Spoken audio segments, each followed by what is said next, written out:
Good afternoon and welcome. Just before we begin, thank you all for joining in the EMS Echo session brought to you by SEED Global Health and Ministry of Health Uganda.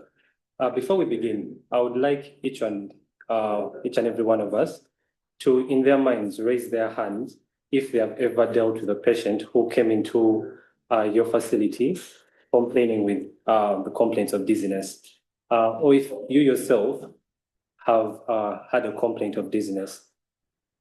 And just as I would expect that majority of us have had this complaint, I would say that's the exact ambiguity that we are going to discuss today and understand what is dizziness. And our discussion today is going to be an approach to our patient with dizziness. My name is Okume Emmanuel David. I am a JHO at Kawempe National Referral Hospital, and I'll be your moderator for today's session. Allow me to introduce to you the panelists that we have excellently lined up for you today, and I'll let them all introduce themselves, beginning with our case presenter. Good afternoon, everyone. Welcome to today's echo session. My name is Rebecca Asimire. I am a resident at Makerere University. Thank you, Rebecca. Rebecca is a known face here and a regular at the EMS Echo sessions. Let's also introduce our other discussants. We are going to introduce Ms. Akech Vivian. Hello, everyone in your different capacities. I'm privileged to be here today to share with you all. I am Vivian Akech, an EMT student at Ruwaga Hospital Training Institute, and I'm also an operations manager at Jeffrey Health Hub. Yes, thank you, Vivian, Ms. Vivian. Ms. Vivian is going to take us through the pre-hospital expert discussion in this case. Let's also introduce Ms. Eseza Nakabi. Good afternoon, everyone. I'm privileged to be here. I'm Nakabi Eseza, a nursing officer working at Accident and Emergency in Mulago National Referral Hospital. Thank you. Thank you, Ms. Eseza. She's going to take us to the nursing expert discussion. We have two of our experts joining in online, and we have handling our chat questions. We are going to have Dr. Tenaya Wilson Charles. Dr. Tenaya, please feel free to unmute and introduce yourself to our audience.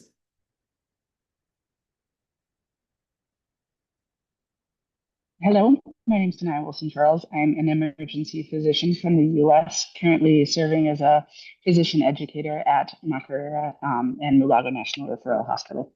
Pleasure to be here. Thank you, Dr. Tenaya. Dr. Tenaya will be answering all the questions we have in the chat box. Please feel free to interact with us. Your interactions are really helpful to ensure that we have active knowledge gain in this session here. Our last expert is going to be Dr. Emeron Joseph. Dr. Emeron, please unmute and introduce yourself.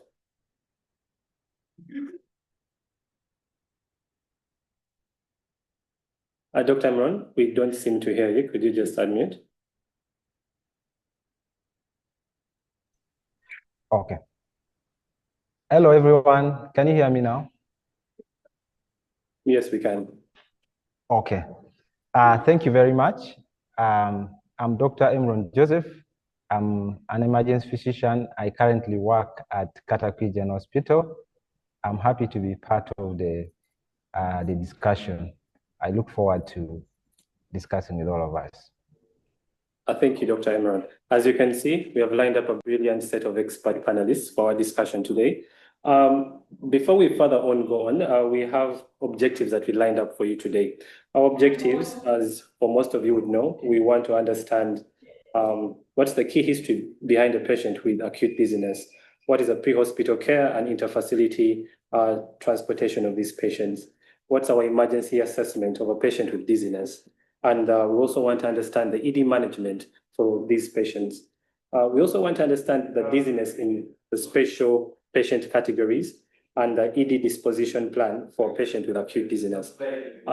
As we have presented to you our objectives, we'd also want to understand and learn from you what are the session expectations that you, the participants, have. You can feel free to raise your hand up or type it in the chat box. I'll just permit just about one or two people who would love to interact with us, speak to us, and we hear from them, their expectations. For the rest of you, you can still type your expectations in the chat box. And I am pretty sure our experts today will ensure that you do not leave this session the way you came. So we'll give just a minute or so for that.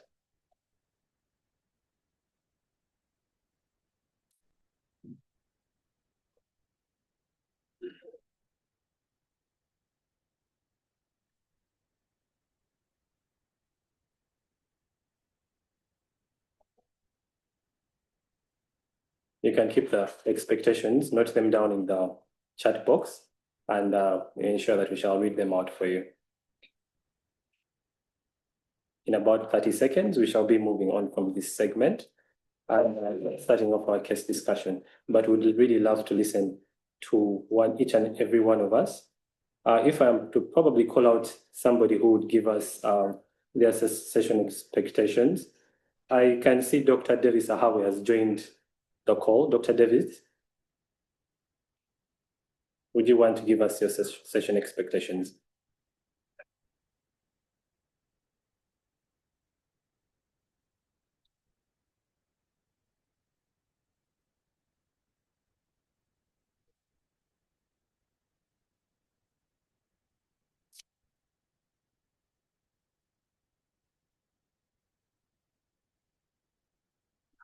We can see Edina Christine Opio saying, knowing the different causes of severe dizziness, management, and nursing care.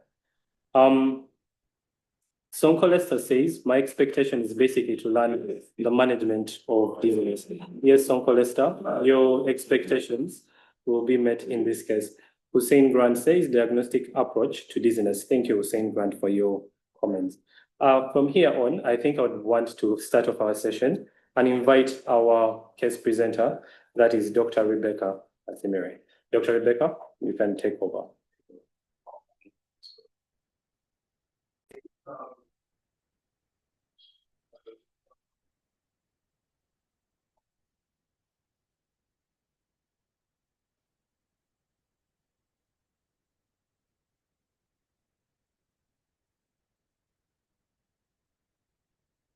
So today's case, we had a 20-year-old female who had no history of chronic medical illness, comes in with history of gradual onset of nausea, associated non-bloody, non-bilious vomiting, and dizziness for the past 2 days. So in our primary assessment, airway, the patient was able to vocalize, she was able to speak in full sentences. When I assessed their breathing, chest was symmetrical, moving with respiration. They were not in distress. They were starting at 97% on room air, the respiratory rate of 18 breaths per minute, and there was bilateral equal air entry. Chest was clear on auscultation. Circulation, they had warm extremities with a capillary fill time of less than 2 seconds.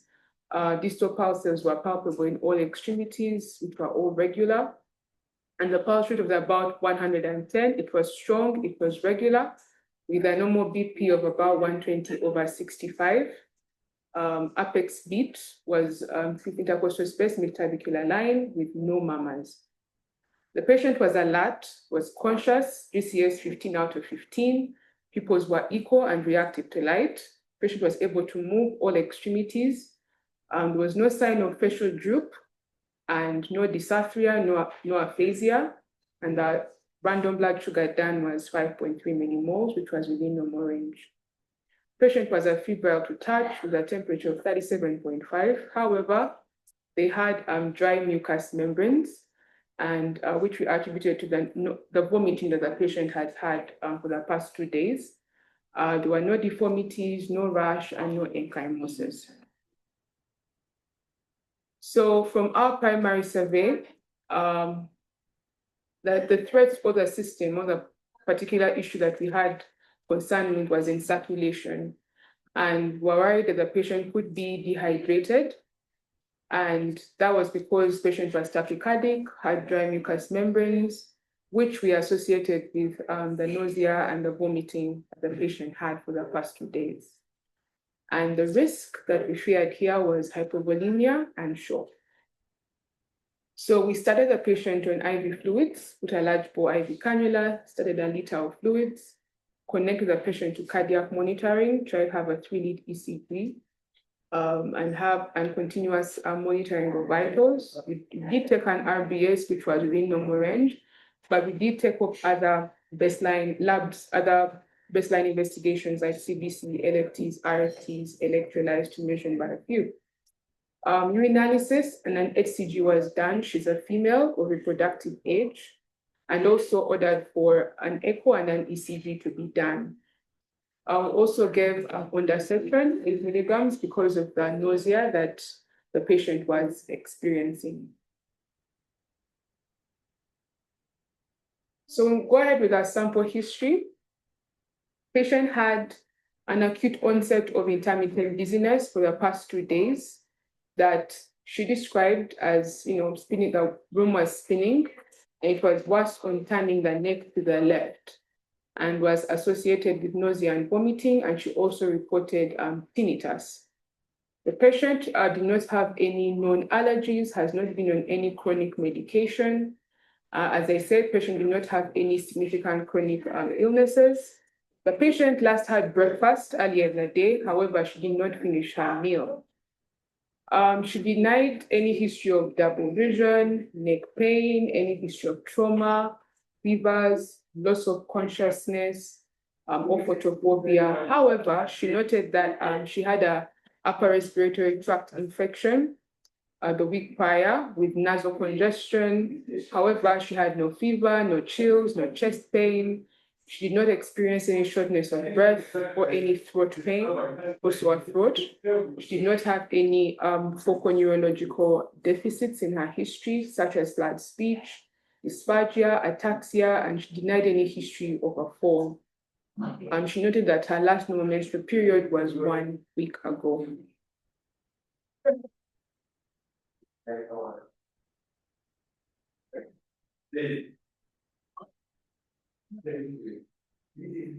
Yes.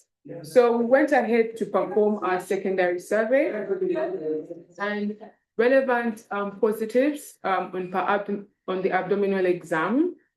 Her abdomen was soft. She had some mild suprapubic tenderness, however, no distension, no rebound, tenderness for guarding, no masses, no hernia. However, the rectal and urogenital exam was deferred. We went ahead to examine her CNS, of which she did not have any cranial nerve deficits. We examined her cranial nerves. She did not have any abnormalities there. She had normal gait, normal power in all extremities as earlier reported. So we went ahead to perform a HINTS exam. And in our HINTS exam, we noted that she had horizontal nystagmus towards the right with a delayed catch-up saccade, and with a head impulse test to the left. However, she did not have any skew deviations. The Dix whole pipe test that we did perform was normal. She was generally well. She had no evidence of any trauma. She had no pallor, no nasal discharge, or any oral lesions.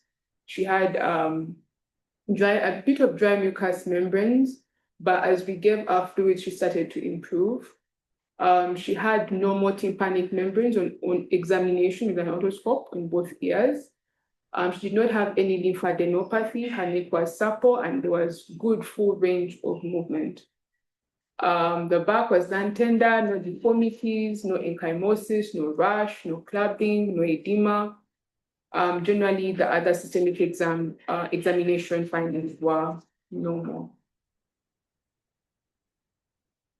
So a differential diagnosis. So we thought that probably most likely she's suffering from vestibular neuritis, given the fact that she has nausea, dizziness, vomiting, but also the fact that she had an upper respiratory tract infection the week prior to that. She could also be suffering from benign paroxysmal positional vertigo. However, when we did Dix Hallpike maneuver, it was negative, so maybe not BPPV. Labyrinthitis, yes, again, she did have an upper respiratory tract infection the week prior, associated now with tinnitus, dizziness, nausea, and vomiting. However, she did not have any signs of hearing loss on her ENT exam. So that also would be something to rule labyrinthitis out of our differentials. The most feared differential in this list, as far as EM is concerned, would be the posterior circulation stroke or the cerebellar strokes. However, she did not have any focal neurological deficits. Our CNS exam was normal.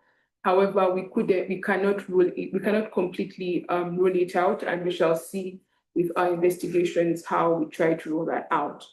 Also, medications, toxicological causes in her family social history. She's a teacher with no history of cigarette smoking or substance abuse or alcohol intake, which ruled that out. And she's not been on any medications in the past. Also, Meniere's disease could be another differential. She could have a cardiac dysarrhythmia. There are quite a number that could present with dizziness. However, her vitals, as far as her circulation or CVS exam was normal, and the ECG, 3-lead ECG reading that we had was normal as of then, but we shall see the results that will come after. And also pregnancy itself can predispose you can present with dizziness, but we shall see ahead. So her CBC, WBC count was within normal ranges, as well as her neutrophil count. So that could rule out any issues concerning infection. We look at her liver function tests, her liver function, her renal function, her pancreatic enzyme panel, and also her toxicology panel. You're looking at acetaminophen, salicylate, alcohol levels. They were all within normal ranges, as well as her inflammatory markers that were pretty low. When we go ahead to look at her RFTs, she had her renal function tests were within normal range, as well as her electrolytes, and you can look at, her electrolytes as well were within normal range. When we did a brain CT scan, it was normal, did not see any findings for a stroke as per the brain CT scan, and the ECG and echo showed normal sinus rhythm, normal findings with normal cardiac structure and function. I already showed you the urine toxicology was normal, her coagulation profile was normal, urinalysis results were within normal range, particularly her urine HCG also turned out negative. So we gave her a liter of normal saline to given the fluid losses that she had just had from her history. We also gave her ondansetron 8 milligrams to help with her nausea, and she improved.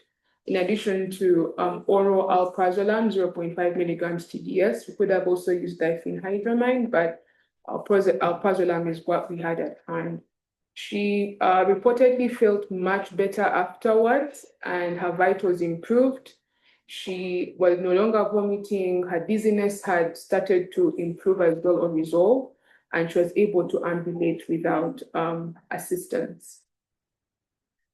So we reassured her, discharged her on her oral medication, that's oral alprazolam and ondansetron, to deal with the symptoms, and discharged her via the ENT clinic to be managed and further investigated as an outpatient. Thank you, and that should be the end of this presentation. Thank you, Dr. Rebecca.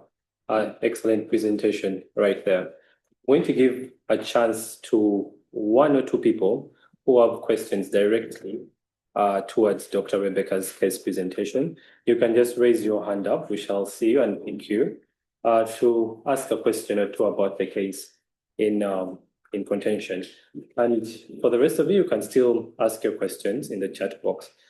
I'm seeing a question from Hilary Irimaso, saying based on the clinical history given and the differential diagnosis given, the most likely actual diagnosis was a panic disorder, but it wasn't thought about.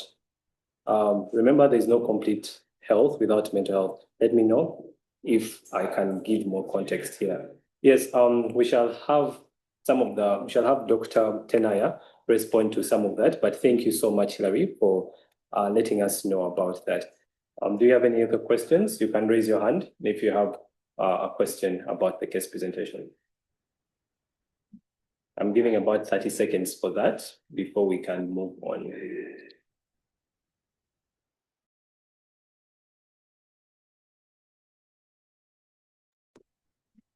All right, I have been permitted to allow Hilary try and explain to us and give us more context in this case. Hilary, you've been allowed to unmute. You can take it from there.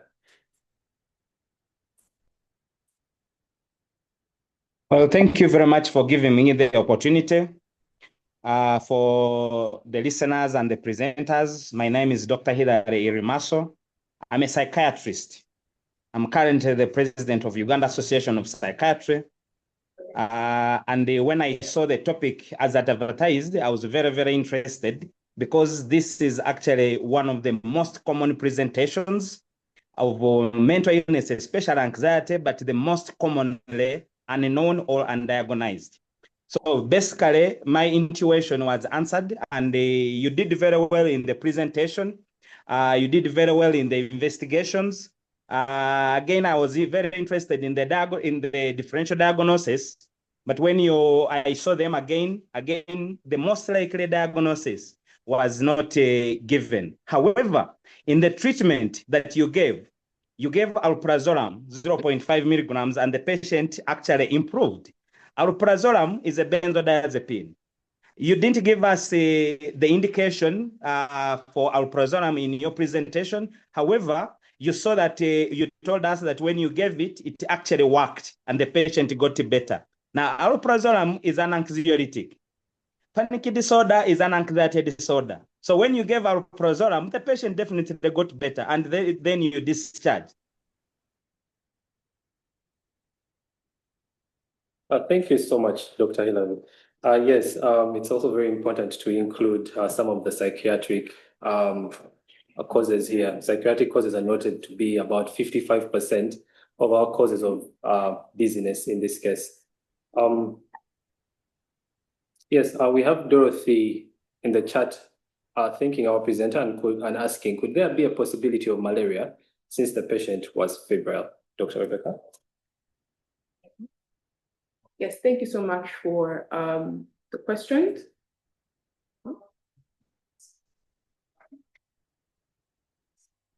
Yes, thank you so much for the questions.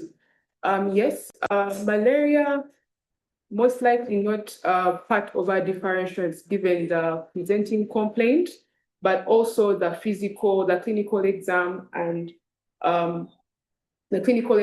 physical findings that the patient presented with really did not put malaria on top of our list of differentials. That's why we did not consider it. When it comes to, just to answer the previous, but Dr. Hilary's submission, thank you so much for your submission. Yes, panic disorder, I do agree, panic disorder does fit to be part of the differentials for dizziness in this particular patient. And amongst our different treatment options that we have, we could use drugs such as diphenhydramine, but also benzodiazepines. And yes, like you said, panic disorder could be on the list of differentials that I do agree with. I hope that answers the questions. Thank you. But I'll let the experts also give in their input. Thank you. All right. Thank you, Dr. Rebecca, for responding to that. We still have some of the questions coming in. I'll just take one more question. That is Najiba Namutiawa says, what about acute food poisoning? Yes, acute food poisoning. Again, from the patient's history and presenting complaints, It could be, but the patient did not have any history, something to point us to acute food poisoning. Really, they did not have any apart from nausea and vomiting, there weren't any other GI symptoms. And if you look at their feeding history, there really wasn't much to point there. Also, notably, this patient had an upper respiratory tract infection just a couple of days earlier. So that really put us to think more of an ENT cause of this dizziness, as opposed to any other causes, like you're putting out GI, upper food, food poisoning and malaria and mental health panic disorder. Thank you. But yes, they could fit on your list of differentials. It's something to keep at the back of your mind as you are trying to approach this patient. Thank you. Oh, thank you, Dr. Rebecca. Interestingly, I think Luciva Eric is asking, how is the Dix-Hall-Pike test performed? So for the Dix-Hall-Pike, I'll let our expert, for the purposes of time, our expert is going to throw more light on how this maneuver is actually performed in the ED. Amazing. Thank you. So I think we can move on. We have had enough questions for this segment. Let me invite our next presenter. She's going to give us the pre-hospital care of a patient with acute dizziness, Ms. Akech Fabian.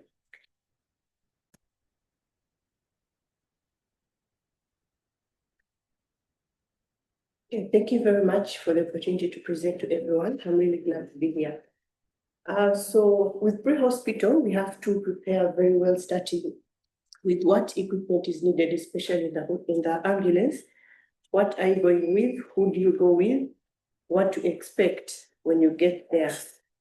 So for starters, what do you need to prepare for pre-hospital care for this patient?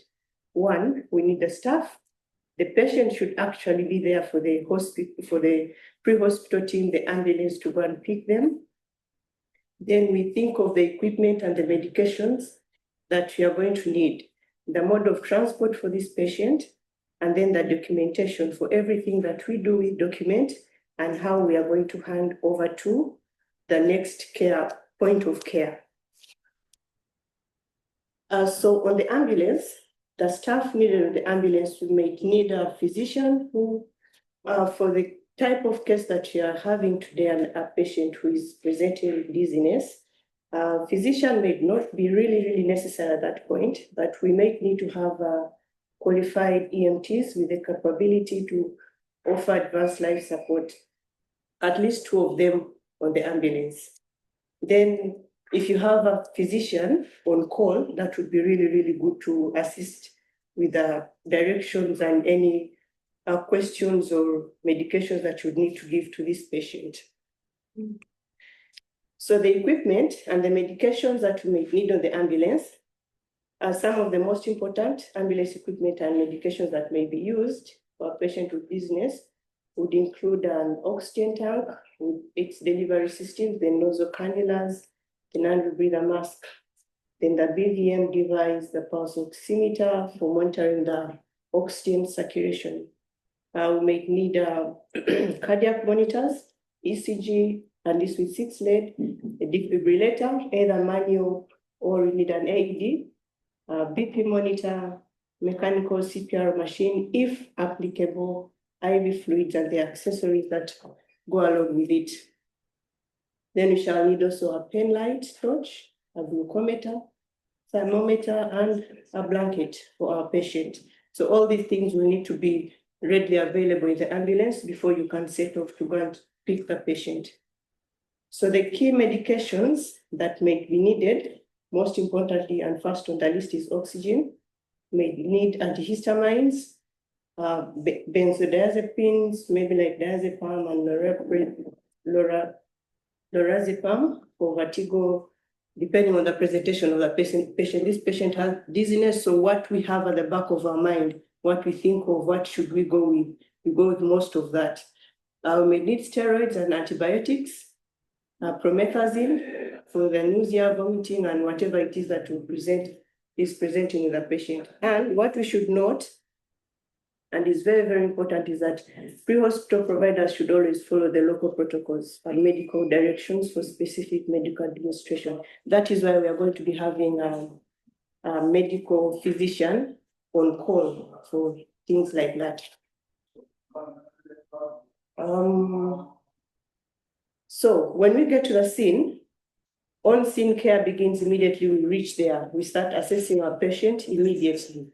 Since the patient can talk, that means their airway is patent, so we are very comfortable with that. They can talk, they can verbalize, they can speak full sentences. So we check on their respiration. What is their effort? What is the rate at which the patient is breathing at that point? The tidal volume, is it sufficient enough or not? And in case it's not, on our assessment, what we see, we have to start treatment immediately. For example, if the breathing is not good enough, we have to give some supplemental oxygen. Then we have the monitoring for the circulation. We check for the capillary refill time, check for the heart rate, check the blood pressure, attach the ECG monitoring devices. We establish an IV access for just in case of anything.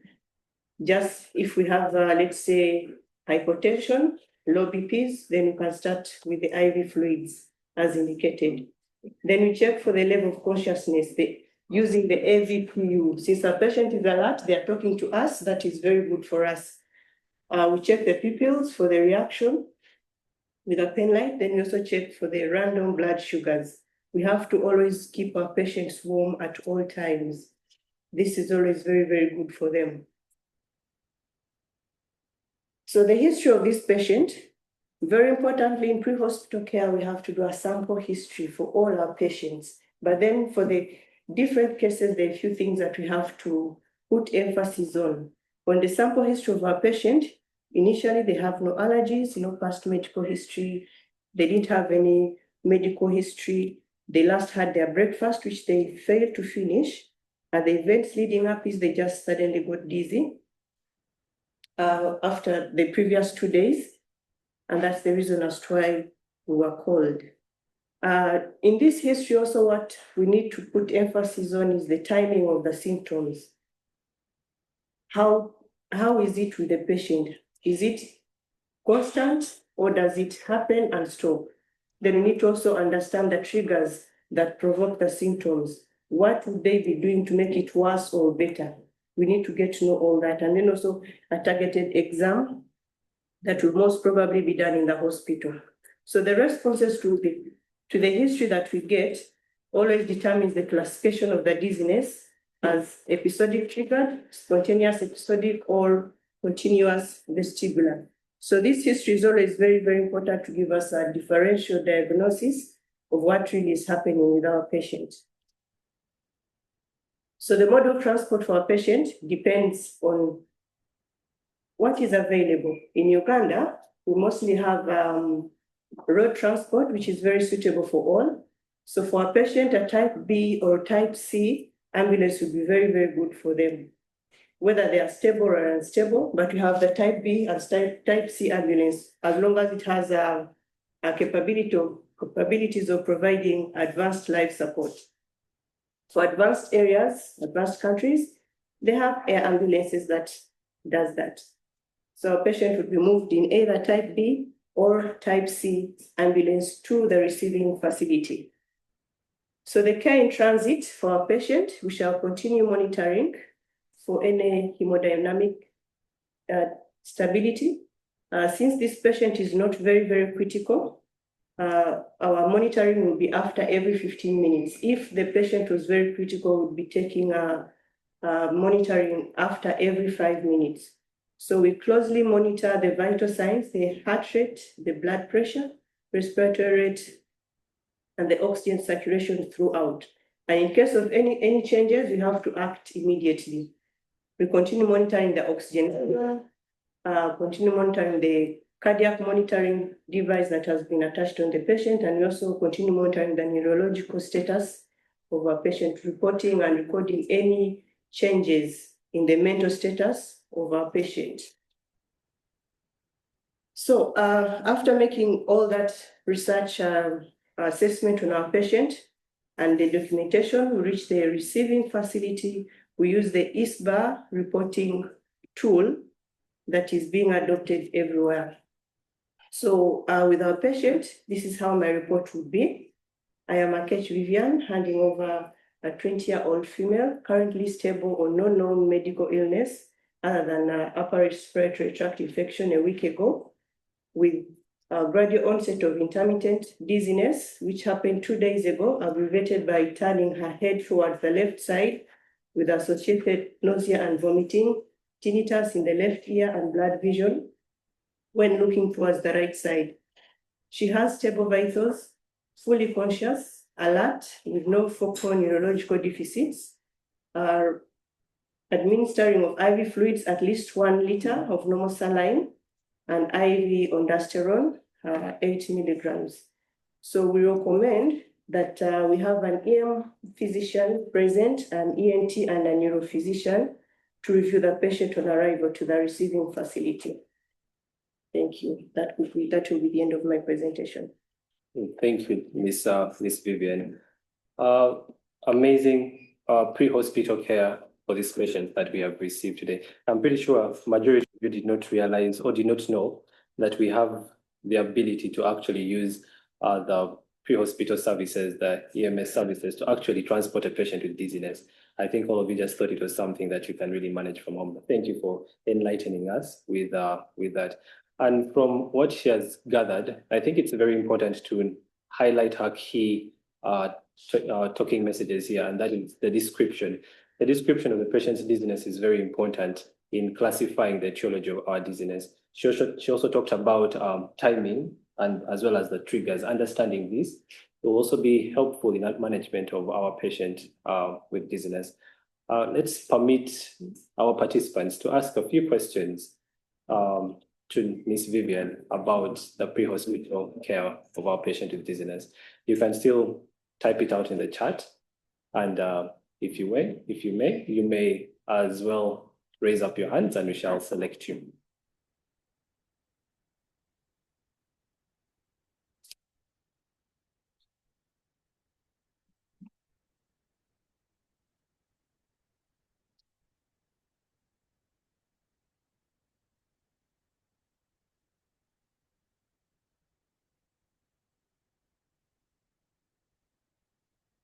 All right. I don't see us having any questions. Do we have one?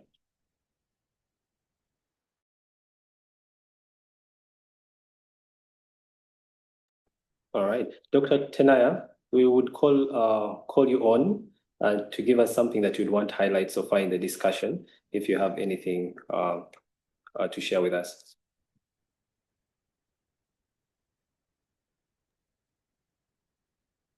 I feel like there's been a number of questions about the choice of benzodiazepines in this patient. So I just would like to touch briefly on the medication options for management of peripheral vertigo. Classically, where I trained, our first lines were the antihistamine medications, such as meclizine, diphenhydramine, promethazine. And we often took a kind of stepwise approach. So if we try antihistamines, if that was not effective, move on to anticholinergics such as scopolamine, most classically in patch form, which I have not seen here yet. And then our backup option was benzodiazepines, just because often the patients that we ended up seeing with peripheral vertigo were elderly patients, often elderly females, and benzodiazepines can be pretty poorly tolerated in that patient population. So benzodiazepines aren't necessarily the first option, but they're a very good one to be familiar with, primarily because of their availability. It's one of the few medications I can reliably get here at the Mulago emergency department. So while they can be a little bit nonspecific, they would also address etiologies such as anxiety or panic disorders. They can still be a very useful tool to have in your toolbox when you have these dizzy patients where you're suspecting a peripheral cause. Thank you, Dr. Tenayev, for educating us on the medications that we can use. We shall keep our discussion going in the chat box and move on to inviting our next expert. This is Miss Eseza. She'll be taking us to the emergency nursing care of our patient. Miss Eseza, you're welcome.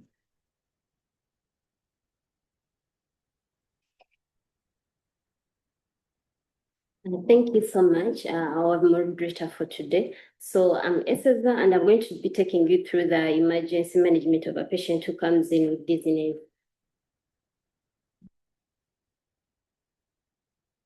So remember, as nurses, we are literally the first people that our patients will encounter on our wards. So as nurses, we also need to carry out an initial assessment to give us a baseline of what our patient is going to present with. For example, if a patient comes in with dizziness, we may not know exactly what our patient is suffering from at that particular time. So we need to rule out, for example, someone can come in with dizziness because of maybe hypoglycemia, because of severe dehydration, or maybe because of electrolyte imbalances. So we need also to carry out that assessment. We do a primary survey, that is the ABCDE approach. And after doing the ABC, it can help us to do time interventions. For example, if you do maybe like the C, that is the circulation, and you feel like you see that our patient has a tachycardia or they are having a hypotension, we'll need to intervene before you proceed to the next D. So that's why, and also as nurses, we also need to continuously monitor our patients for any changes that could occur as they are with us on the units. So according to our case today, the patient that we had, for us as nurses, we saw that they had dry mucous membranes. We had a tachycardia over 110 beats per minute. And also our blood pressure was slightly low. That is 114 over 56. So what we can do is the deficient, our nursing diagnosis could be the deficient fluid volume related to the gastrointestinal loss. That is our vomiting. Remember, our patient came in with vomiting and nausea for the last 2 days. So they have been literally losing more of the fluids, and then also some electrolytes like the potassium and also the hydrogen ions. So we'll need to restore their hydration status or the hydration status that they had, because they've been losing a lot of electrolytes and fluids. So what we'll need to do first is to get our vital signs, because I told you as the patient comes in, we need to get the baseline. So we get the baseline through either doing the vital signs and also doing our initial assessment of the ABCDE approach. So for the vital signs, we do the blood pressure. That is within the, we need to know the normal, because we need to know the normal so that we can intervene when we see any abnormalities. The normal being 90, that is the systolic, to 120, and then the diastolic is 60 to 90 millimoles of mercury. That is the blood pressure. And then the heart rate, the normal, it is 60 to 90 beats per minute. And then the SpO2, anything above 94, it's okay. And then also the respiratory rate is 12 to 20 breaths per minute. Also, when we are doing the vital signs, we shouldn't forget the random blood sugar, because remember, some patients can come in with dizziness because of hypoglycemia, and we may miss that out because we may miss it out. So we also need to do the RBS so that we can get the baseline. Yeah. And also, we also need to, after doing our vitals, we need to establish 2 large bore cannulas. Remember, in the ED or any emergency unit, we really want to emphasize a large bore cannula or large bore cannulas. For example, it will help us with the fluids of resuscitation. We don't want to put in a yellow cannula that is a gauge 24 in a patient who may easily go into shock. And then you're there looking for veins after the patient literally going into shock. So you want to get 2 large bore cannulas so that in case of anything, you're secured. And after establishing our IV line, remember, we need also to take off samples. So as you're putting on the cannula, you need to pick off some samples. Remember, we said if our patient is vomiting, we are losing electrolytes, especially potassium, the hydrogen ions, and chloride. So you need to take off the samples so that at least you know if we are still within the normal ranges of the electrolytes. And also we give the fluid, that is the normal, our fluids of choice could be the Ringer's lactate because it has potassium, and also the chloride, and also the normal saline. Normal saline has the sodium and chloride, then the Ringer's, it has the potassium. So those are our 2 best options with regards to resuscitating such a patient. We also want to monitor our input and output. So here we can use our fluid balance chart in case maybe on the facility where they have the fluid balance charts. If you don't have, you can try to improvise, try to make one that is yours. So for the input, If our patient is now able to sustain in some oral fluids, you encourage them to drink. Or if they are not able, we also include the IVs, the fluids that we are giving. So you want to total up the input, those are the oral, and then also the IVs, and then the output. The output is easier to monitor in case someone has a Foley catheter in, because at least you're able to know the urine output that we are getting. So here you total up the input, and then also you total up the output. After you subtract the output from the input, if you get a positive balance, that means that our patient is able to retain some fluids. And if you get a negative balance, it means that we are losing more than what we are taking in. What I mean by a negative balance is, for example, if our patient, we give them 1 liter of fluids, and then also maybe they took in 500 mils of oral fluid, that is 1,500 mils. So imagine if now a patient, after us totaling off our output, we find that our patient has literally made 2,000 mils of urine. So meaning we have a negative balance of 500. So this shows that our patient is losing more than what we are giving. So this patient will be dehydrated. We'll continue to see that dehydration compared to if our patient maybe was, we had a positive balance of at least 500. So we also need to give the IV ondansetron for the vomiting. Remember, our patient has a history of vomiting. So for the ondansetron, it's a serotonin receptor antagonist that works on literally the receptors of serotonin. It inhibits them, like it binds to the receptors so that you don't end up with vomiting. The receptors, both that are found in the GI and also in the brain, so that the vomiting centers are all suppressed, so the patient will not vomit unless otherwise. And then also we need to keep monitoring our mucous membranes. Remember, according to the presentation, our patient had dry mucous membranes, and we need to keep monitoring or assessing for the membranes. Remember, we do that if the lips, how we assess for the mucous membranes, we can do, some people present with sunken eyes.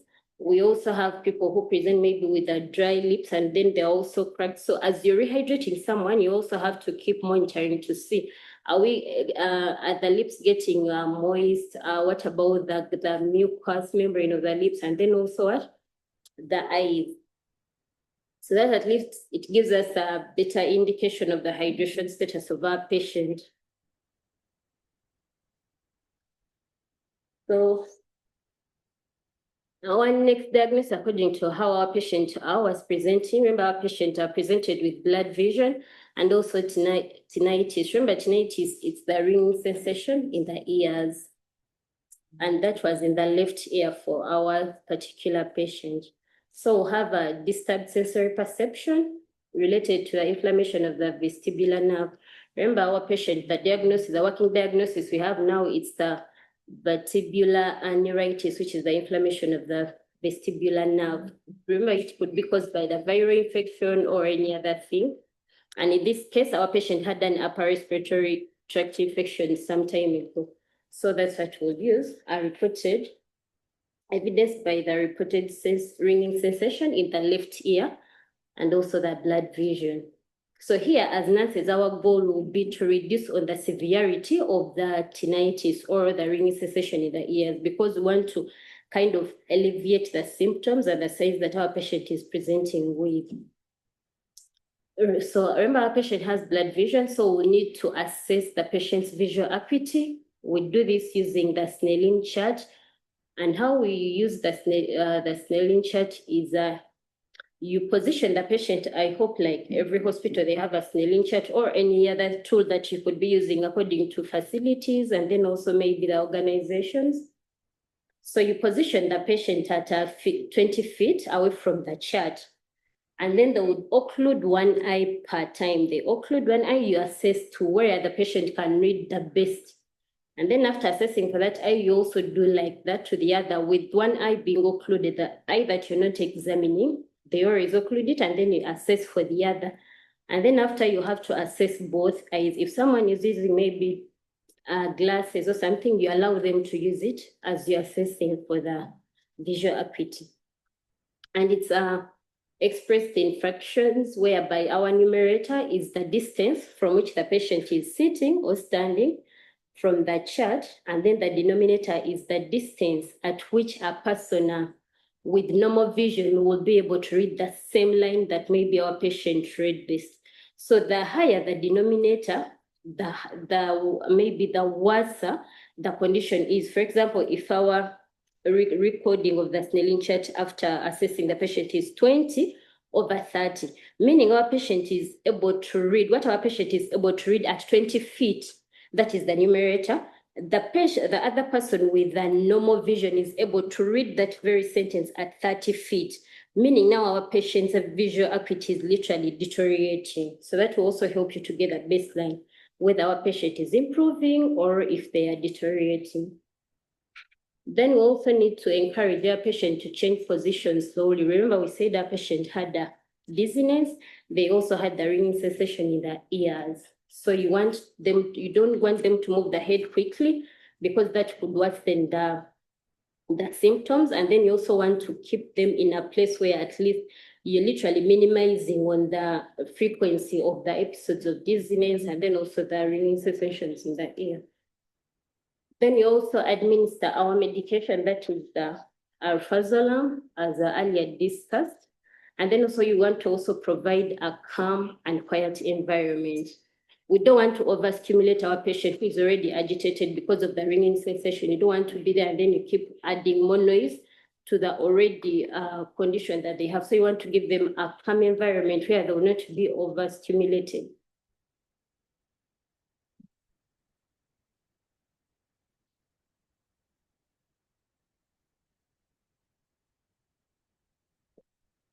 Sorry. And then our last diagnosis will be the risk for falls are related to the impaired balance, because remember our patient already has that dizziness that worsens literally when they turn their heads. So that's why you don't want them to move their heads quickly. You want them at least to change position slowly so that you don't worsen that dizziness, as earlier on discussed. So with our patient being on this ward, we want to reduce on the falls, or to ensure that they remain free from any harm or free from falls. So the first thing that we'll need to do is to assess the patient, the risk for our patient. We can use the Mohs fall scale. So for the Mohs fall scale, it has 6 parameters, where the first one is the history of falls. Here you ask the patient if maybe they fell in the last 3 months or prior to the admission. If they say no, then you give them a 0. If they say yes within 3 months, you give them a 25. That is the first parameter. Then the second parameter will be the secondary diagnosis.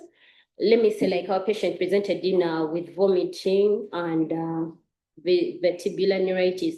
Because of the vomiting, we may end up with maybe like electrolyte imbalance. So meaning this patient has 2 working diagnoses. So the interventions for such a patient may be more compared to if a patient had 1 working diagnosis.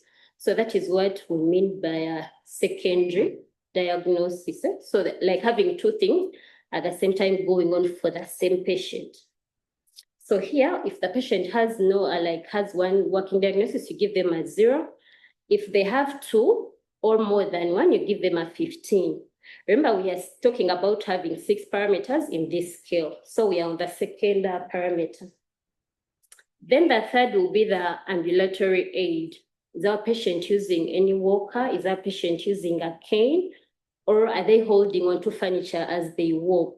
So if a patient is not using any walking aids or ambulatory aids, you give them a 0.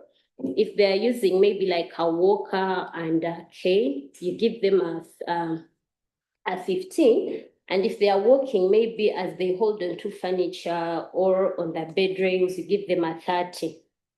I hope we are together for that. And then also the fourth, that is the IV or intravenous therapy for the IV lines that the patient is on. If the patient is not on any IV therapy, we give them a 0. But remember, for our patient, we are on IV therapy. That is the IV fluids, the alprazolam that we give, and then also the ondansetron. So our patient is on IV therapy. So we'll give our patient a 20. If a patient is not on any, give them a 0. So that is our fourth parameter for this scale. And then also the gait. So for the gait, if they have a stable gait or a steady gait, you give them a 0. Then if they have a weak gait, someone like they're trying to, they make small steps and they are more of they hesitate as they are making those steps, you give them a 10. Then if someone has an impaired gait, like unsteady gait, you give them a 20. And then the last one, the sixth parameter is mental status. So what we mean by mental status here is you assess that patient. If the patient is aware of the risks of falls themselves, like self-assessment of the patient, if they are aware that they are at a risk of falls. For example, you can ask a patient, are you able to take yourself maybe to the bathroom? If the patient responds yes, but this is the patient who is at a risk of falls and they need some help, this patient literally is not aware of the risk that they could fall. Compared to a patient, if you ask them, they could be like, yes, I could go to the bathroom with some help. So this patient is aware that they are at a risk of fall. Such a patient, you will not find them walking or trying to get out of bed to take themselves. At least they will wait for any help to come, compared to if someone was not aware of the risk of fall. So if someone is aware, you give them a 0. And if someone is over estimating their ability, they be like, yes, I can go to the bathroom, but you know that this patient will fall. So you give that patient a 15. So after totaling up to all that, it's literally 0, which is like they are normal, they don't have any risk of falls, to 125. 125, that is they are at a risk of falls now. So how they categorize it, it's 0, that is the patient doesn't have any risk of falls.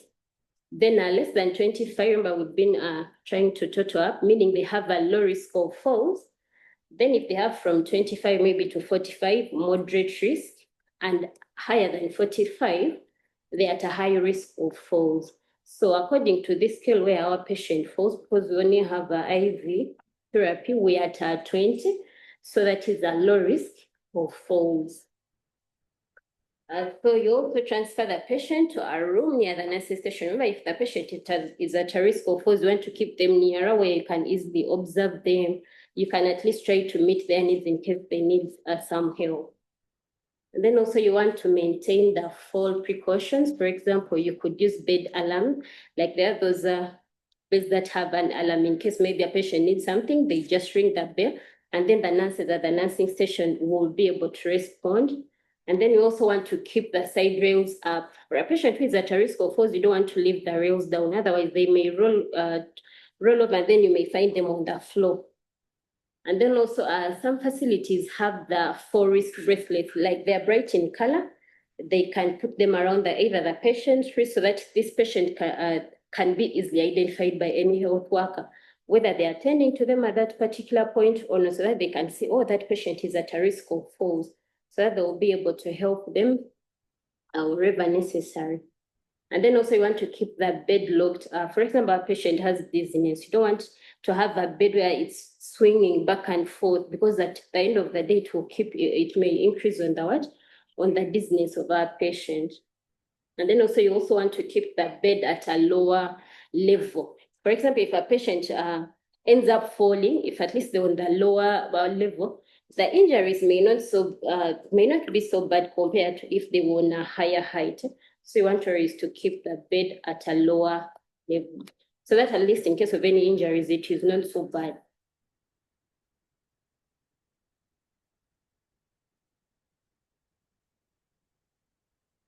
Thank you very much. I'll hand over to our moderator to continue. Thank you, Ms. Eseza. An amazing presentation, I must say. This is very outstanding. It has left the whole team speechless. And if this is how we're managing our patients at our different facilities, I'm pretty sure that the feedback that we shall get, the patient care would be out of this world. Thank you so much. I'll open up the floor and the chat box to anybody who has questions for Ms. Eseza regarding the nursing care. We can already see some compliments from Kenneth Chibuka, who is saying this is really good. that goes to you. And then Caroline Nampewa says the nursing process was well elaborated. Dorothy still gives a bit of flowers back to you, saying this is very good nursing care. Thank you so much. Like I said, we had lined up the most brilliant of experts for you today. So you can keep the questions coming into the chat box, and if you have any other, please raise up your hand and we shall permit you to ask the questions.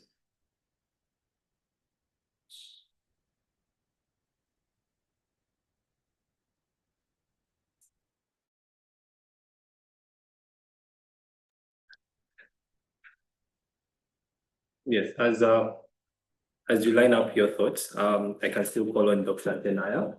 Dr. Denaya, if you have any thoughts for us, please feel free to unmute.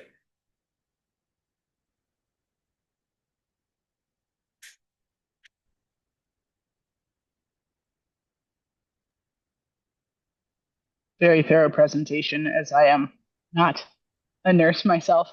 I don't want to try to weigh in on that. It seemed like a exceptional review of very high quality nursing care. So kudos and thank you. Thank you, Dr. Tenaya. We are still within our time period. So if in case you have any other questions, drop it in the chat box and we shall still allow and permit you to raise your hand and ask your questions. Thank you. I think we can, yes, still people are still giving in their flowers. Thank you so much. I think we can move on to inviting our main discussant for the day, and that is Dr. Joseph Emeron. He's going to take us to the ED/acute assessment, investigation, management, disposition, and of a patient with acute onset of dizziness. Dr. Joseph Emeron, you're welcome to take the floor.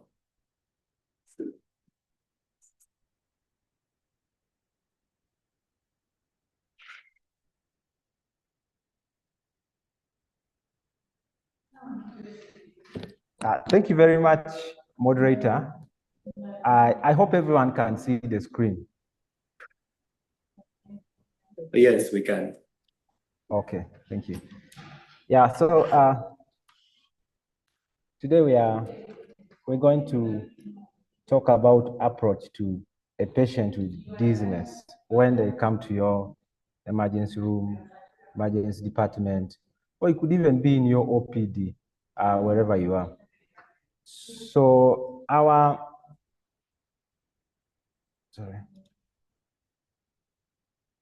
outline of discussion is going to be as follows. So we will try to understand what dizziness means, and after that we will try to differentiate what are really the life-threatening causes of dizziness versus benign causes of dizziness. And we'll try to perform some bedside exams for you to refine or come up with the most likely diagnosis or the most likely thing you could be thinking to enable you request a particular investigation. And we'll also look at how we can investigate our dizzy patient, manage them, and dispose them from our emergency department or your emergency room. So I think when it comes to dizziness, the most or the first critical step, the most important question that would give you something like 20 to 30% of your thinking around dizziness is to ask this question: what do you mean by dizziness? What do you mean by dizzy? Or what do you mean by dizziness? Is really the starting point. Why? Because patients tend to describe dizziness in different ways. And as a clinician, you just need to sit backwards and understand, what does this patient really mean? That is for the patient who can be able to talk. But some patients may not be able to talk and they can't tell you. In some cases, if maybe they have an attendant who was there with them, you might be able to ask them what they were describing, how they felt, what they meant by dizzy. So that's really the first critical step once you come across this patient. And look out for what they really mean, not necessarily you saying, oh, dizzy, or starting to put in your own words. Ask their own words and make an impression out of those words. If we're to look at dizziness, so there are those ones, once the patient now describes, some of these things will fall in one of these categories.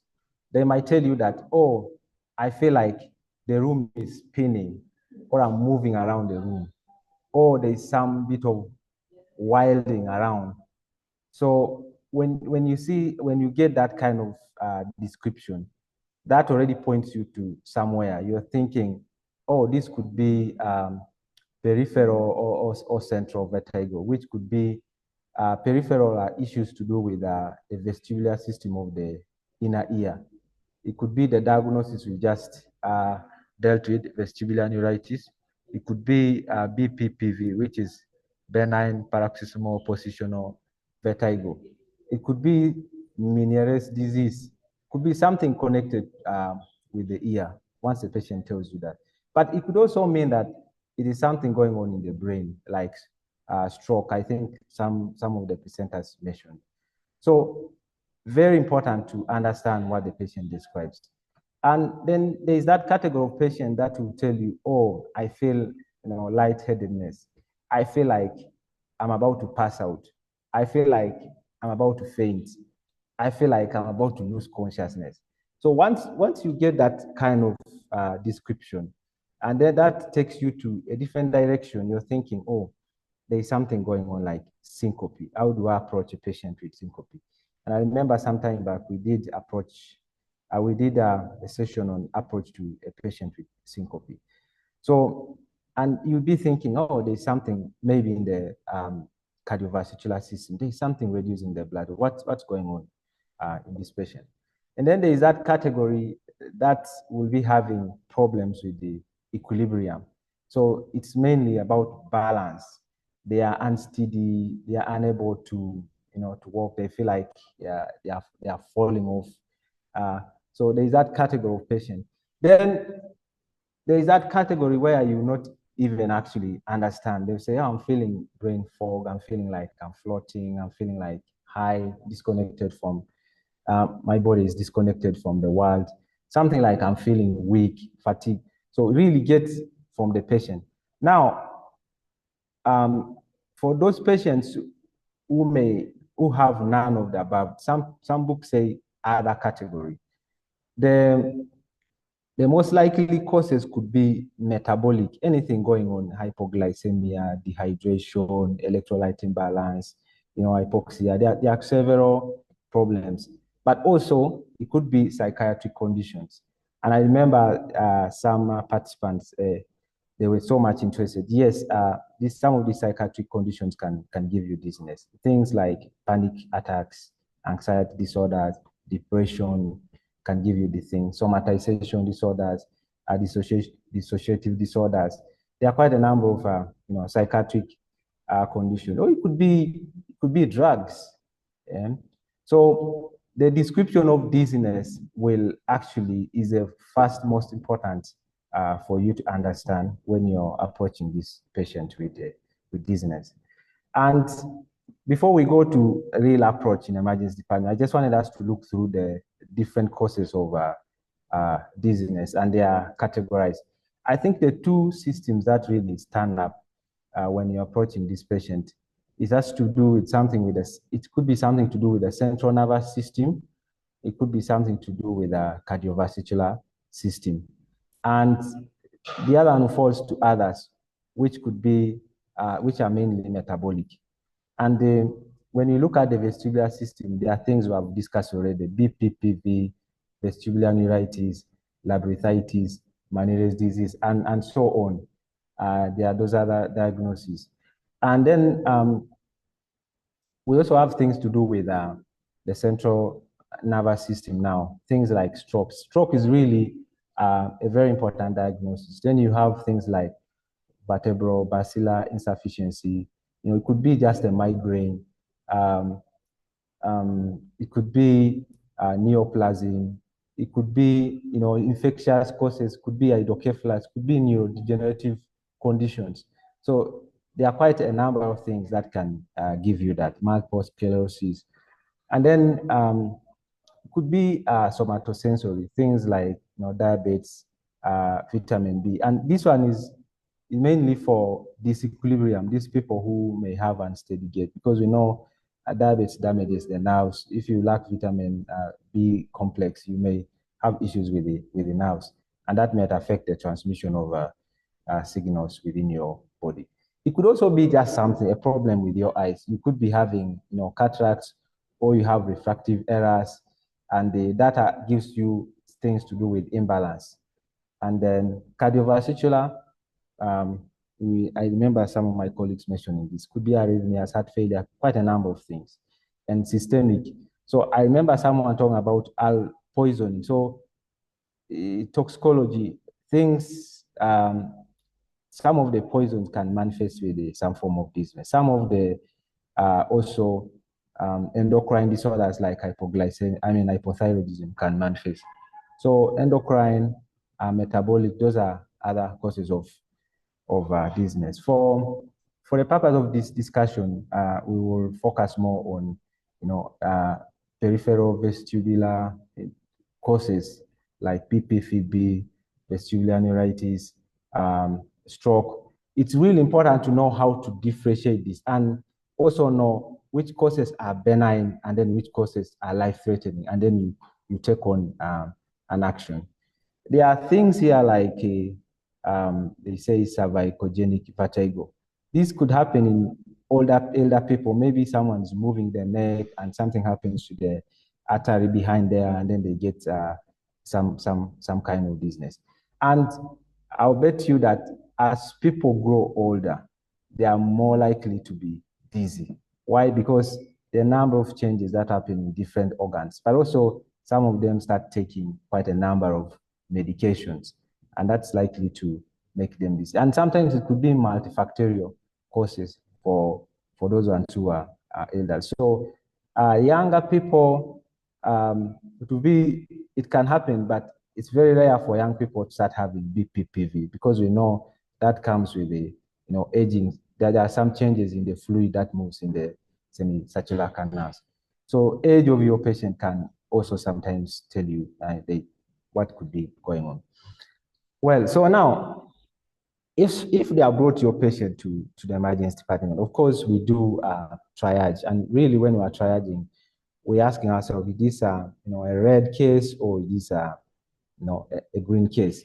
And basically we know that we follow the ABCD approach. We look at the airway, the breathing, saturation, disability, exposure. But I think for dizziness, you're most likely to get your problems around saturation and the dizziness. Of course, you can even get your problems. If it's an infectious, metabolic thing, it can affect different organs, including your breathing. You could actually be having an infection that can give you dizziness, which could affect the respiratory system. So do your ABCs. I know we've done this so many times, but in things that can cause dizziness, in B, you could have things like, someone is hypoxic. It may also come like it's dizzy. Saturation, if someone has, problems with blood pressure, especially, orthostatic hypotension, when you change the position, you might have a drop in your blood pressure and you start feeling lightheaded. If you have arrhythmias, if you've lost some blood, anemia. So in this assessment, you'll be able to pick up quickly some of these things. And then when you do your disability, just AVPU might tell you that there's something going on in the brain. Could be systemic thing, metabolic, could be a focal thing, damaged in the brain that is causing. Check your PPOs, and that may give you some information. Look at your RBS. I remember someone talking about RBS. It's really important. And then look for neurological dysfunction. And in exposure, you might be able to get some of the clues to what is actually giving you dizziness. And of course, as you're doing the ABCs, you now start taking your sample history. And it's really important to look at the red flags in the cardiac, things like chest pain, palpitations, syncope, that will tell you something's going wrong in the heart and it's not perfusing the brain well, and this person is feeling lightheadedness. And neurologic, there will be something else, maybe headache, maybe diplopia, dysarthria, dysphagia, ataxia. There will be something else they'll be telling you. And systemic, you may find some other things, maybe fever, neck stiffness, there's some bit of bleeding, including some trauma. Head injury can actually give a patient dizziness. So now once you've done your ABCs, and done a bit of your sample, still further, you can now kind of have take focus history. That will help you arrive at something that you're thinking about. Oh, this dizziness, was it of sudden onset versus gradual onset? So if something is sudden, then it could be to do with the position. If it's vertigo, it could be BPPV. It could be some vascular problem that has happened, which could be a stroke, for instance, or a dissection of some kind of vessel. And then what triggers it? If it's position, surely you're thinking peripheral causes of something to do with the ear.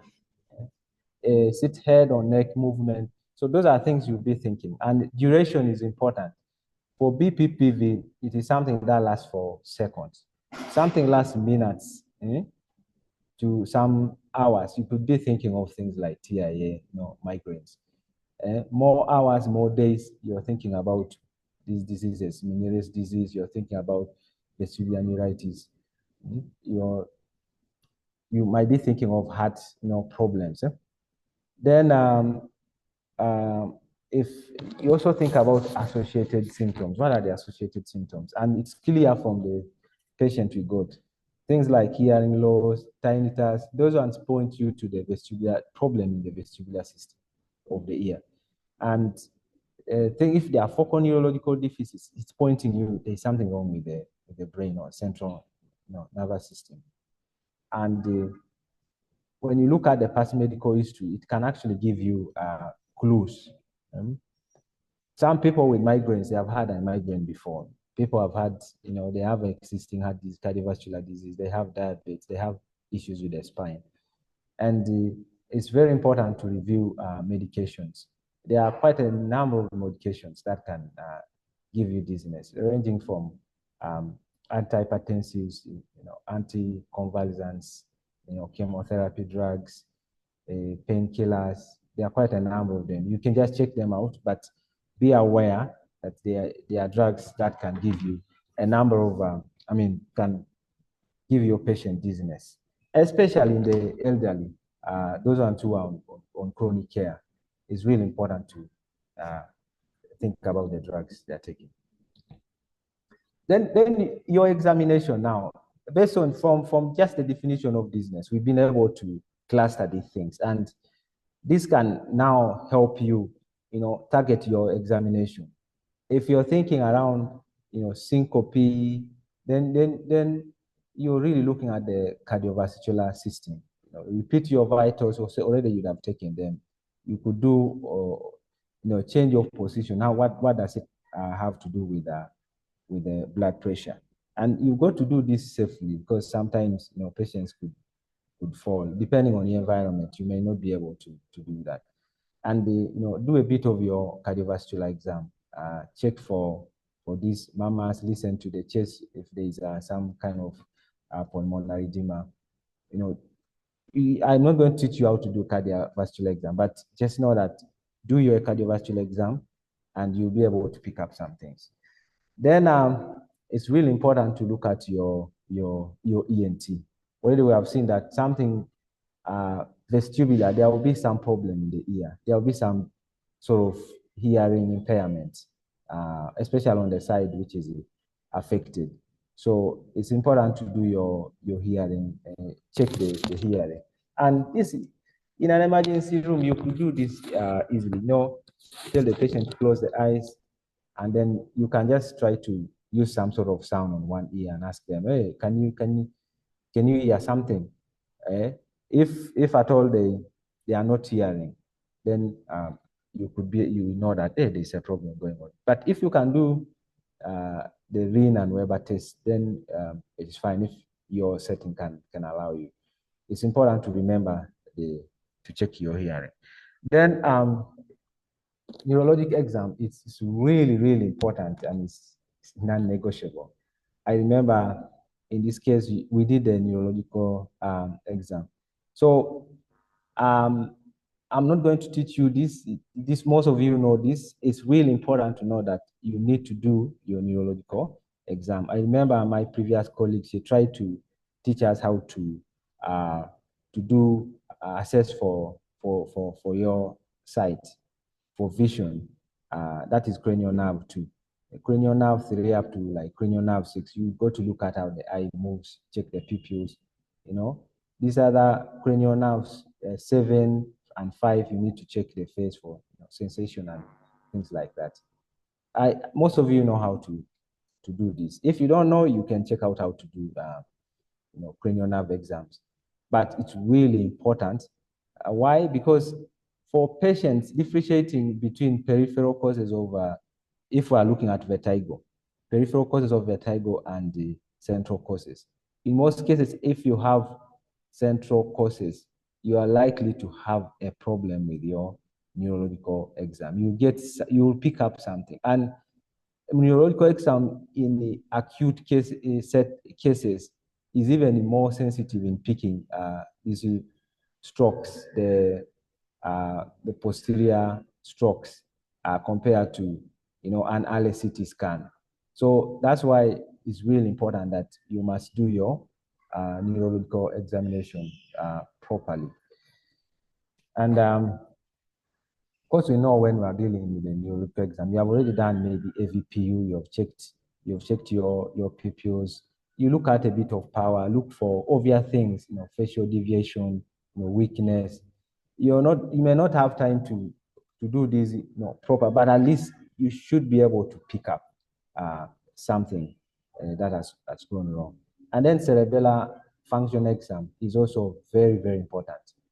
You can do the finger nose. There are different ways you can look out for a cerebellar function exam. It's really important because this will help you, differentiate some of the things. Then the gait is also important. You should not omit, but be careful when you're dealing with gait, because your patients are vulnerable, especially vertigo. They may actually fall down. So you have got to do this carefully and look at the environment. In some cases, they say if your patient can't actually walk or stand, you can just make them sit and see how their body is adjusting to being in space. Some serious causes, like truncal disequilibrium, you may be able to know there's something going on in the spinal cord.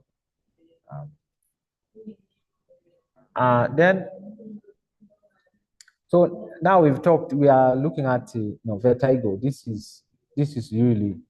slide is to help you differentiate different causes of vertigo. So there is this exam, it's called the HINT, and you could add a plus. Now the HINT stands for, the HI stands for the head impulse, and then the N stands for nystagmus, and then the TS stands for test of skew. Now, to try to explain this to you, this is a class of 3 tests that we normally use to assess a patient with the acute vestibular syndrome. when do you use this kind of test, or what does this mean? So when these people have acute persistent vertigo, plus some could be some form of nystagmus, they're having nausea and vomiting, this will help you differentiate between whether this is from the peripheral cause, which is the problem with the inner ear, the vestibular system, or it's actually the problem is coming from the brain. So how do you do this test? I have here some pictures. You can't learn it just here, but you need to have an idea, and you can always practice, or you can always get a picture, or Google if you're in a setting where you can have internet. But to run through it and for you to understand its value, you have this patient sit up like upright, as you can see picture one, and then you ask them to they ask them to a bit flex their head, and then you can tell them to fix their eyes on a particular object. And then what you do, you kind of move their head sideways. And what this is doing, they are really trying to is vestibular ocular reflex. They are when you're moving the head, they are supposed to fix. The eyes are supposed to be looking at the object. They are not supposed to, like sleep. They are supposed to be looking at the object. It tests the vestibular ocular reflex. We always move in cars, we move, but you can fix and continue looking at something. So this really tests for that. If you have a problem with your vestibular system, because vestibular system is responsible for balance, you will actually see that this person is not able to maintain their eyes fixed on the object, the slippage of the eyes. And that points to you that there is an element of peripheral vertigo. And if nothing happens, the patient is able to maintain their eyes on that object when you move the head, then that tells you that it could be a central cause. So you'll be moving that head, then suddenly you move it faster.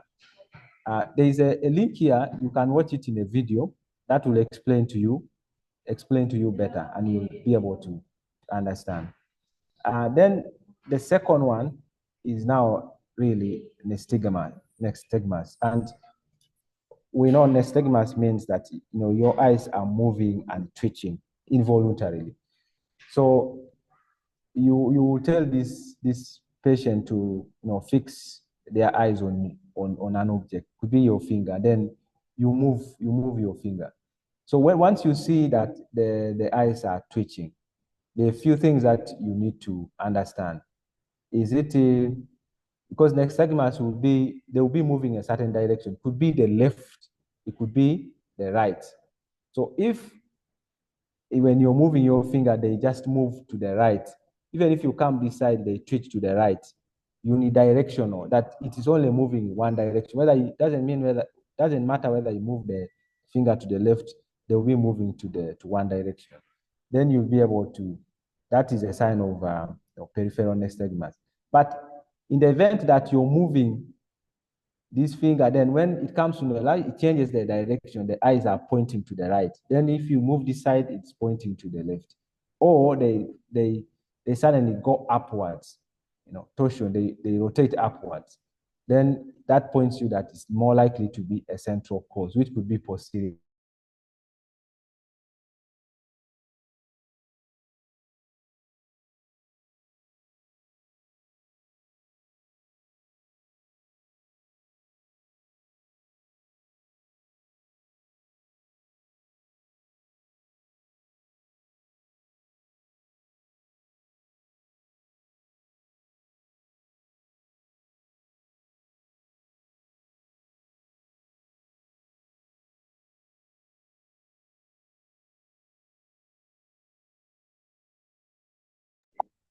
Dr. Imran, do we still have you on call? I think we seem to have lost you.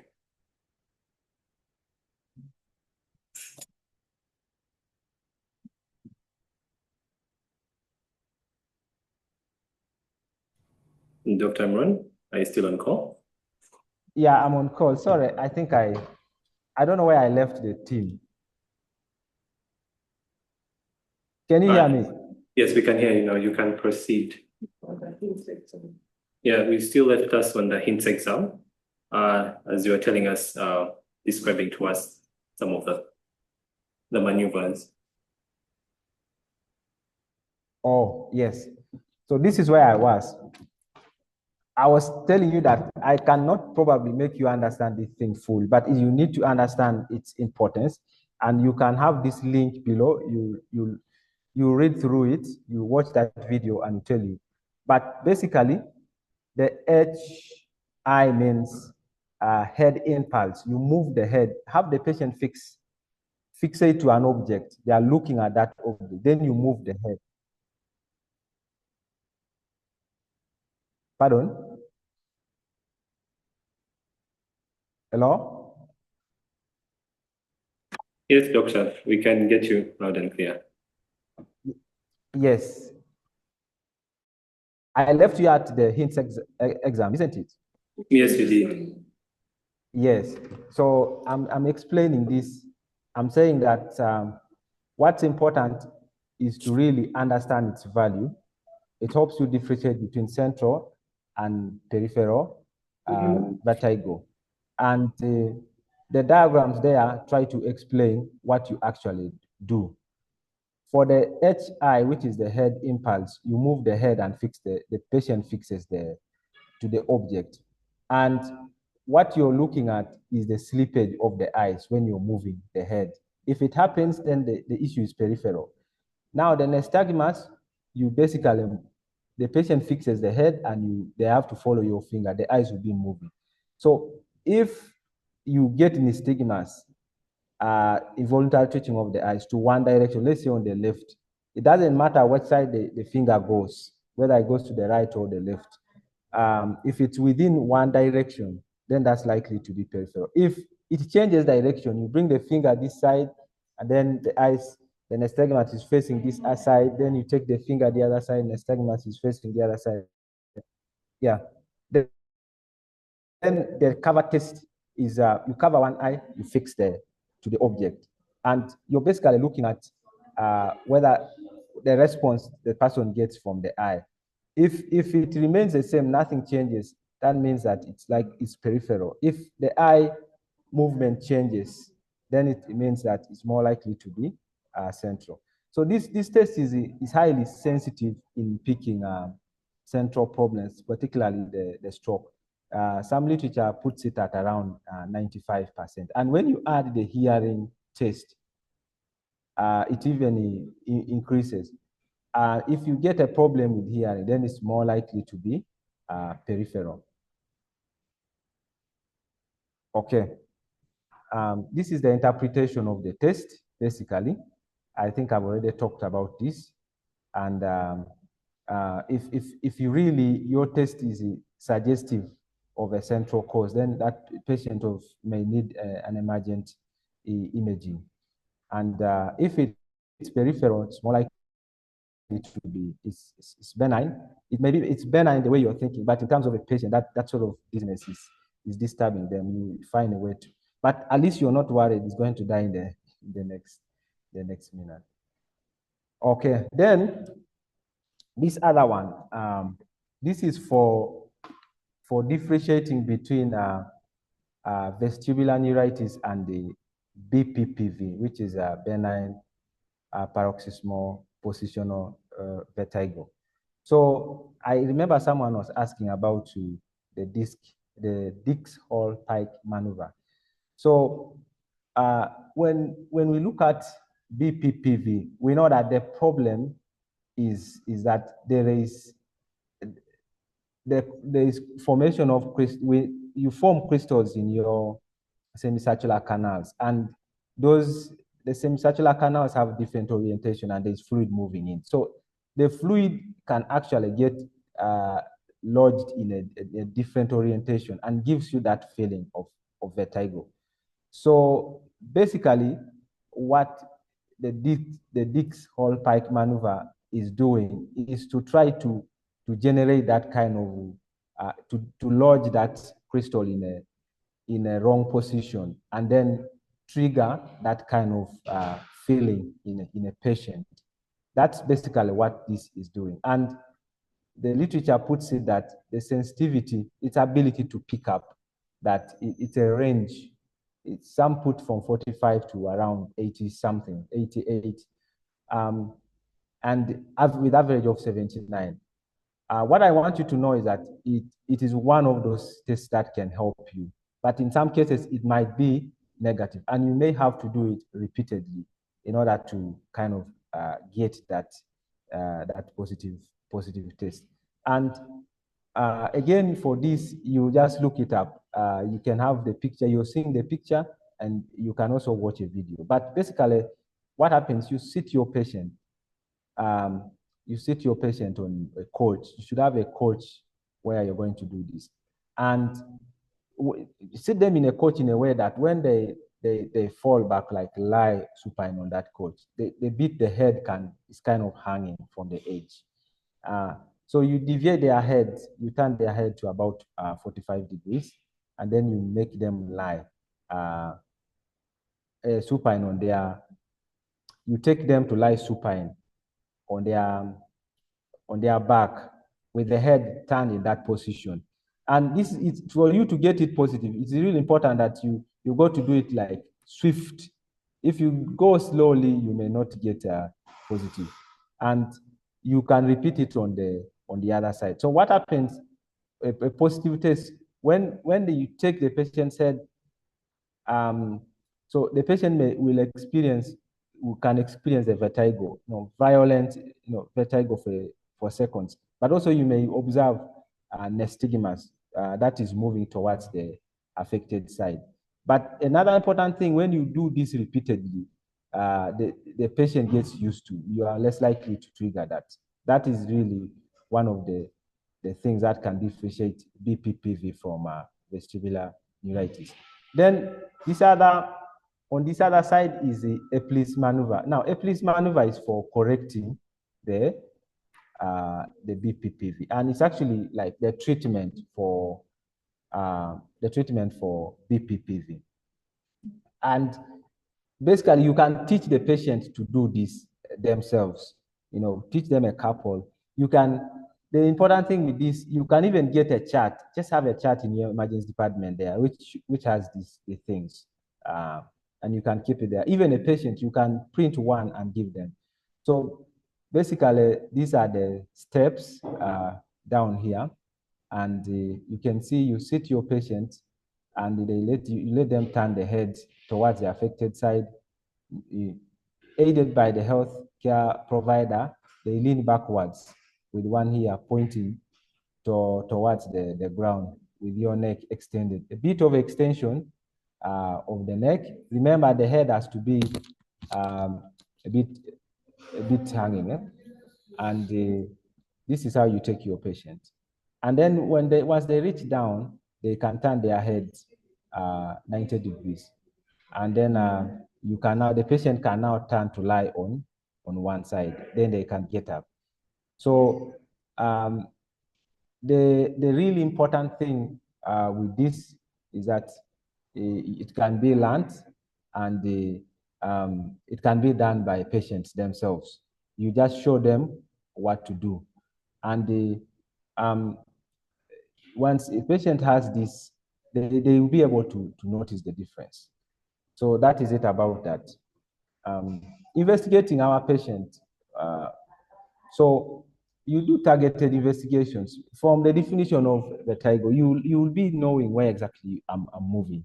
If you're into syncope, and you'll be doing tests related to cardiovascular or systemic. It could be a problem with a certain organ which is contributing to heart failure. So, but really syncope, it's important to have ECG. That is a number one. Then, depending on what the problem is, you could have maybe cardiac enzymes. You can have other tests. Then other labs, they are not really routine, but depending on your patient again. you could do glucose, CBC, someone with some of malaria, you could do TSH, you could do liver function test, renal function test, electrolytes. So it's important. If you're thinking about, if you have focal concern or you're thinking about central causes of vertigo, for instance, then you would have to order for, the literature says that especially in acute phase, you may not be able to get anything in the posterior, in the cerebellum. The CT scan is not very good for, picking up the strokes around this area. So if you're in a better setting, you can do what they call diffusion weighted MRI. It's more sensitive compared to this, but I know that is not something very common with us. So for us, in even many settings, a CT scan is also is far away. So rely on your neuro exams, and invite some of your colleagues, especially the neuro team, to come and assess your patient. And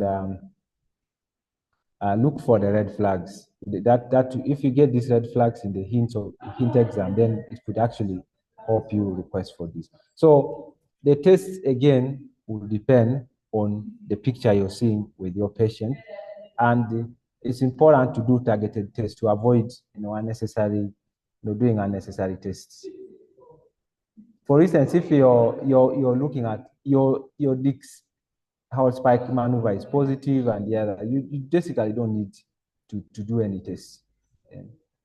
Even if you're thinking about peripheral vertigo and you're looking at vestibular neuritis, and futures really pointing towards a stroke are not there, you may not order for your CT scan.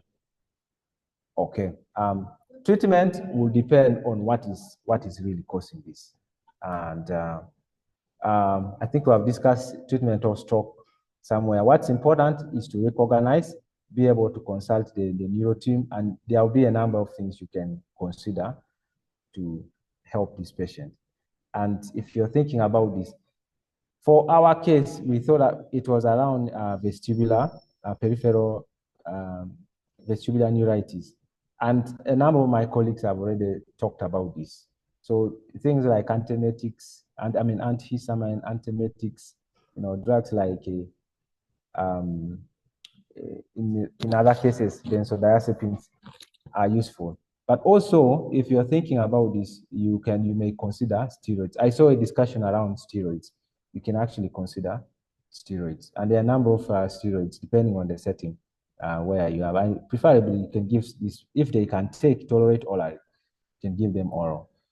And BPPV, we have already looked at that. Meniere's disease, these are things you send these patients to ENT and they'll be able to help them. If it's syncope, if it's a metabolic thing, if it's a psychiatric problem,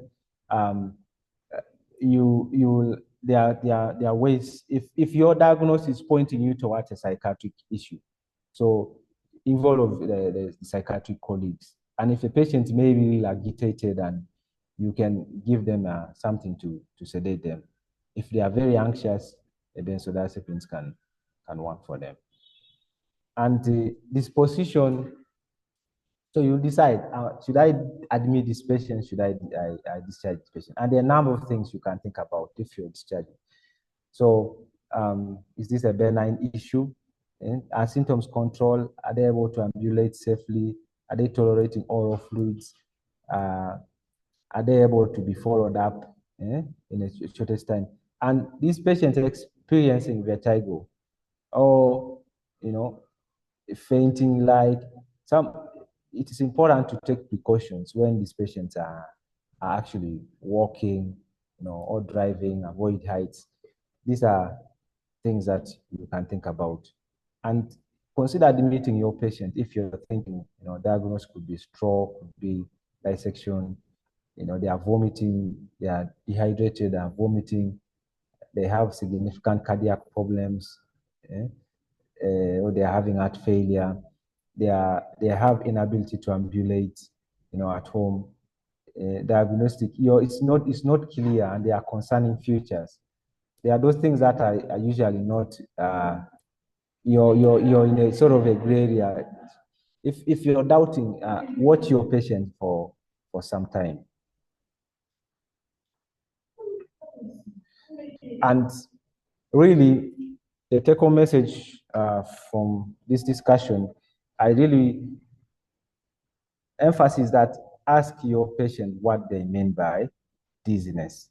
That gives you an edge, and you can think about what's more likely to be going on. And it will guide your history, and you will be going to a certain direction.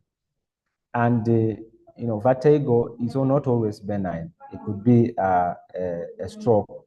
Really, when you get a patient with this, you're thinking about the life-threatening. You want to rule out the life-threatening, and then you can say benign. You can manage that. And remember the hints. Some people might have just heard about it today, but it's something you can look up to, learn it. Some of the things you can get charts, you can watch a video, and that will be able to help you. And I think I mentioned this. Your CT scan may miss your posterior stroke. This doesn't mean that you shouldn't do it. And depending on the type of stroke, it could be hemorrhagic, it could be ischemic. If it's ischemic, it's acute, you may not be able to see it. So again, emphasis, do your exams well, and think about a stroke. And for these particular patients that have vestibular issues, vestibular neuritis, or Meniere's disease. Some people say some literature says don't put them on medications for a long time, because essentially what these medications do is just to sedate the patient. We should rehabilitate them, look at the long-term rehabilitation. But this is really outside the emergency department. You link these patients to particular department depending on what you're thinking about. So that's how I thought about the approach to a dizzy patient in an emergency department. You shouldn't miss a serious course. The idea is don't miss a serious course, rule out a serious course, and then you can treat the benign courses or link them up with specialties that can help them. Thank you. Thank you so much, Dr. Imran. It's amazing how our patients can benefit from a multidisciplinary approach, especially for common non-specific symptomatology such as dizziness. Amazing presentation. I will open up the chat to questions to Dr. Imran regarding his presentation. Like I said, ours is to ensure that you do not leave the same way that you came in. So if you have any questions, you can type it in the chat, and you can also raise up your hand, and we can pick onto you to ask your questions directly to Dr. Imran. Noticing also, some of you are requesting for the resources for this. We have a website that is seedtraininghub.com, where we post all this material that includes the presentation, the YouTube link, and our video recordings are usually posted on our YouTube channel. You can go ahead and also follow us on X, where you can also get some of these reminders for the sessions. This brings us to the close of our discussion today. But before we do that, we have Dr. Tenaya on call. I'll give her an opportunity as we all prepare our questions coming into Dr. Imran. Give Dr. Tenaya an opportunity to take us through something that really stood out for her in this case discussion, and more that we'd love to add on. Dr. Tenaya, you're most welcome.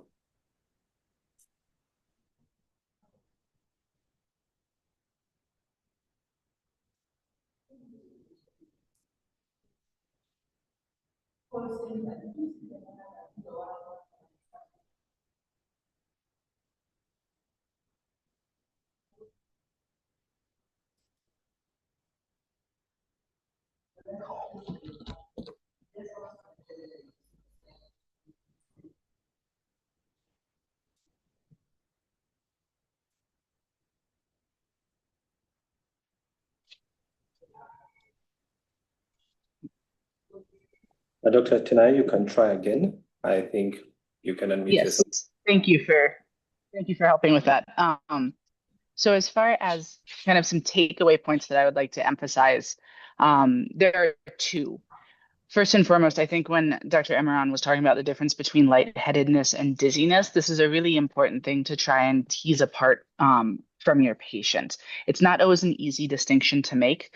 So often I will end up describing what I'm trying to get at to patients, either that feeling of like you're about to pass out versus more of that room spinning. And while this is not the perfect way to differentiate what is causing their particular dizziness, it can really help guide you generally towards more benign or more blood pressure related causes versus a potentially more neurological or even central process. So I wouldn't hang your hat entirely on that distinction, but certainly use it as a component of your diagnostic workup, so to speak.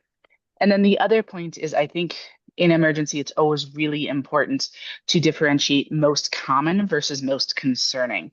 So I think we all, from relatively early in this presentation, had an idea of what we thought was happening.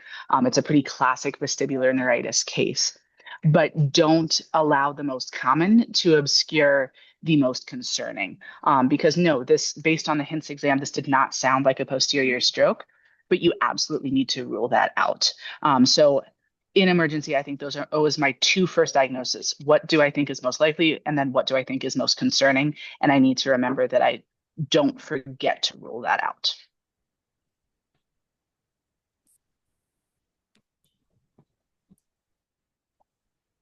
Thank you so much, Dr. Tenaya. Wonderful parting shots right there. I'm going to open up the floor discussion here and give, as we are running out of time, and give our brilliant experts a chance to give us a take-home message. Each of them, from what we have discussed so far, we want to ensure that all our participants today live with something, and that is what we want them to emphasize on. What would you want to live with? Starting with our case presenter, Dr. Rebecca Simire. Thank you very much. In addition to the take-home points that our experts have given, I think we should all not forget to have a comprehensive list of differentials as you approach a patient with dizziness, and have a thorough history and clinical exam to be able to differentiate if this patient is having a central or peripheral cause of dizziness, and try and tease out if this patient has a life-threatening cause, and not forgetting the multidisciplinary approach to these kinds of patients. Thank you. Thank you, Dr. Rebecca. Let's have Ms. Vivian. Thank you very much. Adding on what my colleagues and the experts said, some of these signs and symptoms that we look at as something simple could be having an underlying emergency situation behind it. So let's not look at a headache or dizziness as something simple, but let's do our thorough checkups and make sure we are ruling out all the emergency that could arise from it. Thank you, Ms. Vivian. Mr. Cesar, would you love to give us your parting shots? What I would think it's for us as nurses to always ensure that we assess our patients as much as possible. Yes, we may have a whole lot of patients, but at least let us try to assess the patients using the ABCD, and then also to intervene as early as possible instead of postponing it, because we may postpone something that could literally be life-saving for a patient. So let us also try to intervene as much as possible. If you're not sure of something, you can always inquire from your colleagues or maybe you're in charge or the doctor around, so that a patient is saved. Amazing. Dr. Emeron, I know you already summarized for us your parting shots. What is that one key message that you'd want our audience to leave with?